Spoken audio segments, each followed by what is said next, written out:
hi, remember that look? Yes, it's me from the blush video, but now we have a new week for you. For me, it's the same day, but not for you. And we're doing the next part of our beginner series, and today we're talking highlighter. Highlighter is one of the categories that you either fucking love to death or you're very subtle. I feel like there is no real in between, but correct me if I'm wrong. That's just what I kind of see when I read how people do the makeup, when I see how people do it on YouTube. I personally, I'm the extreme person. That means I want my highlight to blind people. I want that, I don't know, airplanes in the sky will lose track when they see how my highlight reflects the sun. Just kidding, I don't want the plane lose track, but you know what I mean. I think we already talked a lot about different textures, so let me just do this quick for highlighter. Of course, you have liquid highlighters like Rare Beauty.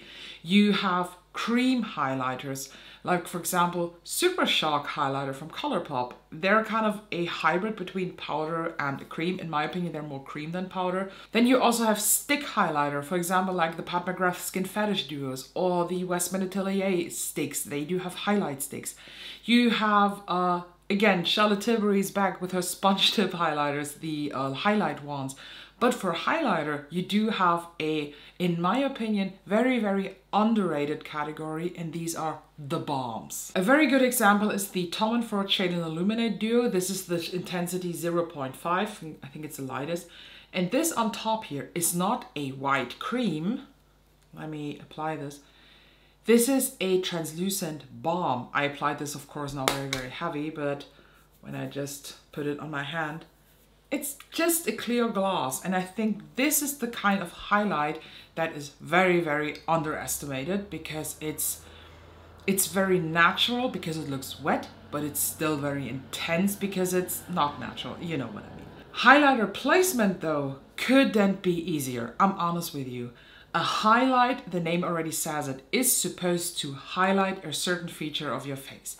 Remember, contour goes on the deep parts of your face where shadow is casted, but you can't have shadow without light.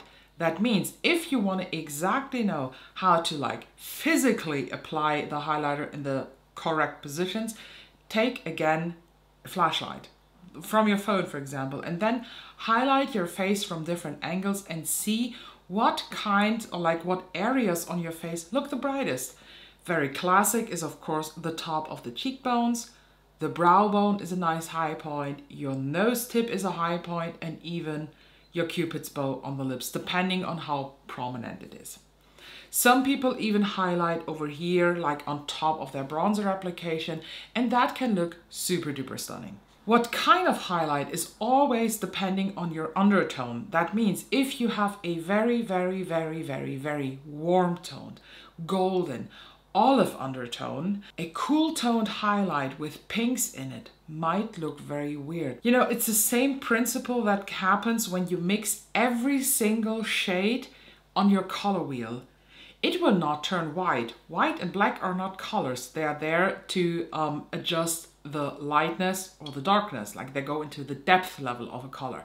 It gets gray. You get a gray cast. So if your highlight is the complete intense opposite of your undertone, you might end up with a grayish cast on your skin. Sometimes that can work. For example, when you are very cool toned and you use a golden highlight, you won't end up with a gray cast. You will end up with a much, much more intense gold. So if your highlight looks weird on you, maybe it's not your correct undertone in that highlight. Maybe use something else.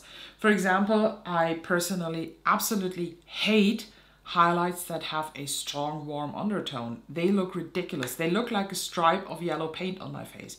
While I can absolutely wear highlights that look borderline like a blush because they are so pink. So for example, the Rare Beauty liquid highlighter in the shade Enchant is very, very pink.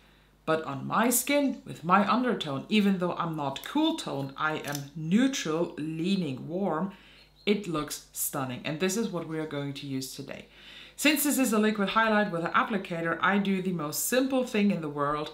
I take something on the applicator and then I do those 3 stripes, and my personal preferred highlight application is not here on the high point.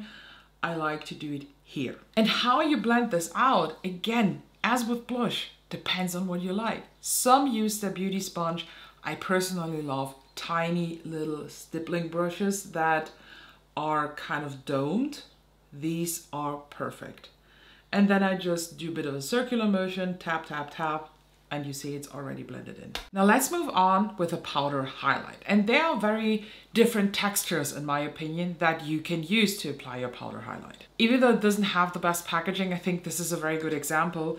The Charlotte Tilbury highlighter, these Face Architect ones, they're shiny, they're metallic, they're intense. One swipe and you will blind those people. The Clé de Peau Face Luminizer, for example, are a bit of a softer version of that because they don't have a metallic sheen to it. They live up for like, I don't know, it is light and sheeny without having a metallic finish, but it still is light reflecting on the face. Very trendy right now, and I love that this is now getting more attention, are duochrome highlighters. So basically I have two palettes of these. These are highlighters that have a color to them, but their base is translucent. This Odin's Eye palette, for example, is basically a very intense version of that, but if you want to dig into that without being overwhelmed, I highly recommend checking out the Blend Bunny Noctilucent palette. And you can maybe see it when I move the palette. They all have a transparent base to them with a metallic finish, but depending on the light, they do shift different. Personally, I love a wet looking highlight, but I also don't mind glitter. If you are on the same side as me, probably Fenty How Many Carats should be one of your favorites because this is also very transparent base, wet looking, but visible glitter, especially when light hits your face. And a quite affordable dupe for that is the Unearthly Cosmetics Low Light Highlighter in the shade Twilight. And because I love the duochrome so much, we were digging into the Blend Bunny palette today. Personally, I can recommend getting yourself a highlighter brush that is quite small, but still fluffy. One of my favorites is actually the Real Techniques, not Rare Beauty. Real Techniques. This is technically called the setting brush. It's the 402, but this is probably the most famous highlighter brush, I don't know, since YouTube 2016. Very pricey, but I kind of like it too, is the Charlotte Tilbury one. This is the, does it have a name? Oh, the Powder and Sculpt brush. Actually, this is designed for contouring because it's very pointy and you can go into these hollows very nice. But I like to use it on this flat side to apply my highlighter. And as with cream highlight, you want to apply your highlight in the powder format, also on the points where like these are the highest on your face. So what should we use today? What does match my vibe? I should basically apply two highlights to match the vibe, but we won't. You know what? Out of this palette, I haven't used Transcend, I don't know. This shade I haven't used, and this shifts more of a greenish. But does it match? Okay, no, I will go into Apparition, and these especially have a very interesting texture. So you see there is something on the brush, or at least I hope you can see it. And now let the magic happen.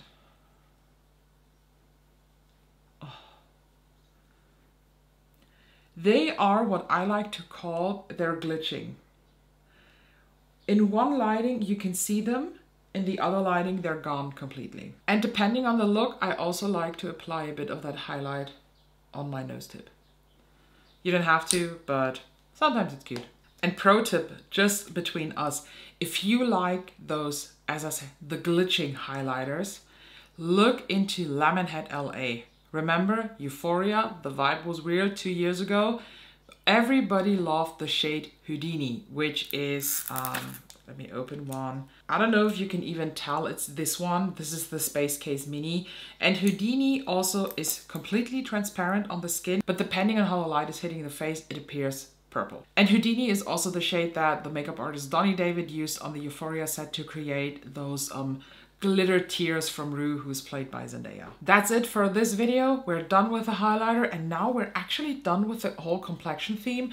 The only thing we're missing is setting spray, but I think I will mix that in together with brows because I don't have a lot to say about setting spray and also not a lot about brows, so let me know if you want to have an extra video on brows or an extra video on setting sprays, but these could be like very, very short, so mixing them together could be a nice way to get them done both. So the next part is then actually already eyeshadow, and that might take a bit longer. So I cannot promise if the eyeshadow part will be up next week. If not, please bear with me, I will do it, but I might take a bit longer to prepare for that video. So if I have forgotten anything, let me know your questions down below. I'm happy to answer them if I can. Please remember, I'm not a makeup artist or so, I'm not a professional, I'm just very enthusiastic. So don't forget to check out the info box, look at the other parts. I created a playlist for that, and I will see you in the next one.